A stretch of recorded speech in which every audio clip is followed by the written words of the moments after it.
আসসালামু আলাইকুম। সুপ্রিয় চাকরি প্রত্যাশী, আমি আমিনুল ইসলাম মিলন, সম্পাদক এবং লেখক স্বপ্ন বিসিএস ক্যাডার এবং সম্পাদক হচ্ছে স্বপ্ন সিরিজ প্রকাশন।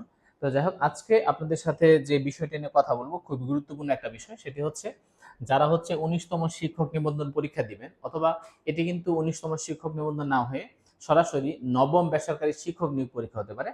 সেটার সিলেবাসটা আমরা পর্যালোচনা করব, অর্থাৎ সিলেবাসে কোন কোন টপিকগুলো আছে, আপনি কি পড়বেন, কতটুকু পড়বেন, কোথা থেকে পড়বেন, আর কি কি বাদ দিবেন সেটা কথা বলবো। আর এটা হচ্ছে দশম থেকে 18তম নিবন্ধন পরীক্ষায় কোন কোন টপিক থেকে কতগুলো প্রশ্ন ছিল।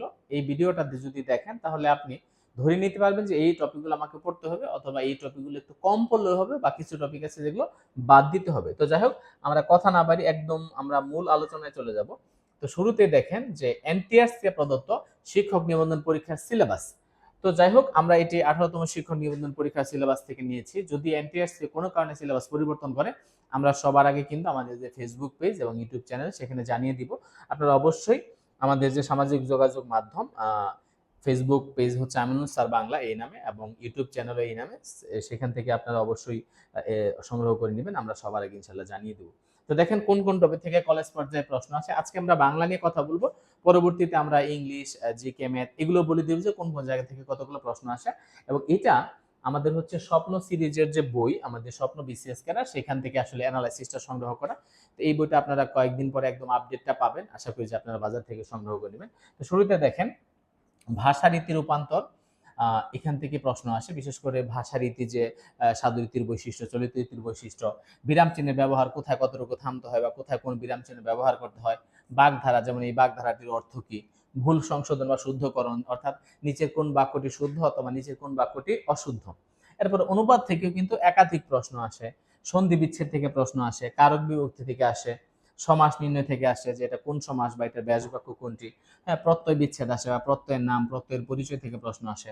হ্যাঁ, সমার্থক শব্দ থেকে আসে, বিপরীত শব্দ থেকে প্রশ্ন আসে। হ্যাঁ, এই বিষয়গুলো অর্থাৎ প্রায়োগিক প্রয়োজনীয়তা, এই টপিকগুলো আমাদের সরাসরি সিলেবাসে দেওয়া আছে, এগুলো থেকে কিন্তু প্রশ্ন আসে। এরপর স্কুল পর্যায়ে যদি আমরা দেখি, বাংলায় সেখানে 25 নম্বরের প্রশ্ন থাকে, ভাষা রীতি রূপান্তর থেকে প্রশ্ন থাকে, অথবা বিরাম চিহ্ন থেকে প্রশ্ন থাকে, বাগধারা, ভুল সংশোধন, যথার্থ অনুবাদ, সন্ধি বিচ্ছেদ।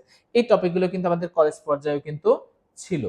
তো এবার দেখেন কারক বিপরীত থেকে প্রশ্ন আসে, সমাস থেকে, প্রত্যয় থেকে প্রশ্ন আসে, সমার্থক বিপরীত শব্দ থেকে প্রশ্ন। হ্যাঁ, বাড়তি যে দুইটা টপিক সেটা আসলে কলেজ পর্যায়ে নাই, সেটা হচ্ছে বাক্য সংকোচন এবং লিঙ্গ পরিবর্তন। এই দুইটা টপিক শুধু স্কুল পর্যায়ে আছে, কলেজ পর্যায়ে না, কিন্তু এই দুইটা টপিক আমাদের পড়তে হবে, কারণ যেহেতু স্কুল পর্যায়টা দেওয়া আছে। এরপরে দেখেন স্কুল পর্যায়ে 2, সেখানেও একই টাইপের টপিক, ভাষা রীতি, বিরাম চিহ্নের ব্যবহার, বাগধারা, ভুল সংশোধন, যথার্থ অনুবাদ, সন্ধি বিচ্ছেদ। এরপর দেখেন কারক বিভক্তি থেকে প্রশ্ন আসে, সমাস থেকে আসে, প্রত্যয় থেকে আসে, সমার্থক বিপরীত শব্দ। তবে দুইটা টপিক বাড়তি স্কুল পর্যায়ে 2তেও, সেটা হচ্ছে বাক্য সংকোচন ও লিঙ্গ পরিবর্তন। এই দুইটা টপিক থেকে কিন্তু স্কুল পর্যায়ে 2 এবং স্কুল পর্যায়ে প্রশ্ন আসে, কলেজ পর্যায়ে আসে না। তো আমরা তারপরে এই টপিক দুটো আমাদের পড়তে হবে। ওকে, এরপরে আমরা একটু সিলেবাসটা পর্যালোচনা করব। আমরা আগেই বলেছি এটা স্বপ্ন বিসিএস ক্যাডার বই থেকে সংগ্রহ করা। আমাদের স্বপ্ন বিসিএস ক্যাডার বইতে বিসিএস নিবন্ধন, প্রাইমারি, ব্যাংক জব, সহকারী জজ নিয়োগ পরীক্ষা, কৃষি উপসহকারী নিয়োগ পরীক্ষা, নন ক্যাডার সকল চাকরি পরীক্ষার কিন্তু সিলেবাস এবং অ্যানালাইসিস দেওয়া আছে। তো যাই হোক, আপনারা আপডেট সংশোধনটা সংগ্রহ করে নেবেন পরবর্তী যে সংস্করণ। তো দেখেন ভাষারীতি থেকে কিন্তু আমাদের প্রত্যেকটা নিবন্ধন পরীক্ষাতে প্রশ্ন ছিল। আমরা যদিও ষষ্ঠ থেকে দশম দিই না, আপডেটগুলো দিয়েছি দশম থেকে 18তম, আপনি একটু দেখে নেন। এরপরে আমরা যদি দেখি যে বিরাম চিহ্নের যে ব্যবহার, সেখান থেকেও কিন্তু আমাদের প্রশ্ন ছিল, শব্দ থেকে ছিল, বাগধারা থেকে ছিল, ভুল সংশোধন, অনুবাদ, সন্ধি বিচ্ছেদ, কারক বিভক্তি। আপনার চাইলে এটা একটা স্ক্রিনশট দিয়ে রাখেন, তাহলে আপনার এটা পড়তে সুবিধা হবে যে এই টপিকগুলো কোনোভাবেই বাদ দেওয়া যাবে না, কারণ এগুলো থেকে প্রতিবারই কিন্তু প্রশ্ন আসে। এরপরে আমরা যদি একটু বলি যে আরো কিছু টপিক আছে, সমাস, প্রত্যয়, সমার্থক, বিপরীত শব্দ, বাক্য সংকোচন, লিঙ্গ পরিবর্তন। হ্যাঁ, এই টপিকগুলো থেকে কিন্তু একাধিক প্রশ্ন ছিল, এটা একটা স্ক্রিনশট দিয়ে রাখেন। তবে সিলেবাস বহির্ভূত কিন্তু কিছু টপিক আছে যেগুলো থেকে প্রশ্ন ছিল। পরবর্তীতে আমরা যখন আপনাদের সাথে আরো কিছু ফ্রি ক্লাস নিব, তখন আমরা এই বিষয়টা বলে দেবো যে আসলে সিলেবাসের বাইরে আমাদের আর কি কি পড়তে হবে। ওকে, এবার আমরা হচ্ছে স্কুল পর্যায়ে তো আমরা কথা বলবো, যেমন আমাদের এই ভাষা রীতি, শব্দ, বিরাম চিহ্ন, বাগধারা, ভুল সংশোধন, অনুবাদ, সন্ধি বিচ্ছেদ, কারক বিভক্তি, এগুলো কিন্তু আমাদের স্কুল পর্যায়ে আছে, এবং এগুলো থেকে কিন্তু একটি না শুধু একাধিক প্রশ্ন কিন্তু এই টপিকগুলো থেকে ছিল। তো আশা করি আপনি একটু স্ক্রিনশট নিয়ে দিবেন, তাহলে স্ক্রিনশট নিলে পরবর্তীতে এই টপিকগুলো দেখে দেখে আপনারা প্রিপারেশন নিতে পারবেন। এরপরে আরো কিছু টপিক আছে, সমাস, প্রত্যয়, সমার্থক শব্দ, বিপরীত শব্দ, বাক্য সংকোচন, লিঙ্গ পরিবর্তন এবং সিলেবাস বহির্ভূত কিছু টপিক আছে, এগুলো পড়তে হবে। এবার স্কুল পর্যায়ে 2 যেটা, হ্যাঁ, তো এখানেও কিন্তু ভাষারীতি, শব্দ, বিরাম চিহ্নের ব্যবহার, বাগধারা, ভুল সংশোধন, অনুবাদ, সন্ধি বিচ্ছেদ, কারক, এই টপিকগুলো আমরা দেখিয়েছি যে প্রত্যেকটা পরীক্ষাতে কিন্তু প্রশ্ন ছিল, প্রত্যেকটা নিবন্ধন পরীক্ষা, এটা কিন্তু কোনোভাবে বাদ দেওয়া যাবে না।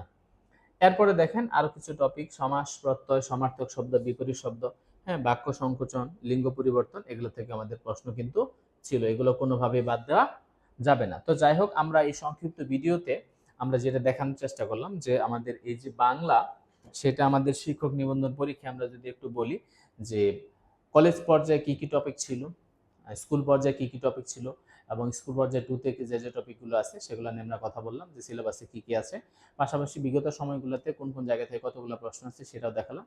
আপনারা পরবর্তীতে এরকম যদি আরো সাধারণ জ্ঞান, ইংলিশ, গণিত এগুলার যদি ভিডিও চান, সেটা একটু কমেন্টে জানাতে পারেন।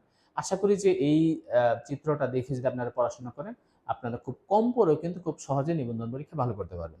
ধন্যবাদ আমাদের ভিডিওটি শেষ পর্যন্ত দেখার জন্য। আসসালামু আলাইকুম।